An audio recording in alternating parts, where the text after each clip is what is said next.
এই না না না তুই দাঁড়ান আপনারা তো ভাইরাল হয়েছেন, একটা অটোগ্রাফ দেন। আরে পিন্টু, কি না অটোগ্রাফ কি রে? না না আমিও তো বুঝলাম না। আচ্ছা ভাইরা, অটোগ্রাফ কি? অটোগ্রাফ বুঝলেন না? আপনাদের নিজের হাতের একটা সিগনেচার দেন। আরে পিন্টু, না না ভাইরাল হই না ভেজাল হইল রে। লেখাপড়া তো জানি না, এখন সিগনেচার দিই কিবা করে। না তুমি কোনো চিন্তাই করো না, আমার কাছে একটা বুদ্ধি আছে। কি বুদ্ধি রে?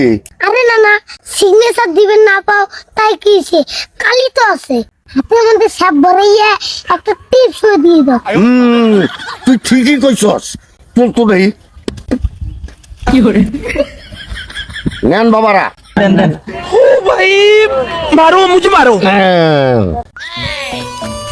আরে পিন্টু, তুই একটা চমৎকার বুদ্ধি বের করছ। এখনকার তনে পাতিল সাথে নিয়েই থাকবি। আস্তা না না, চলো যাই গে।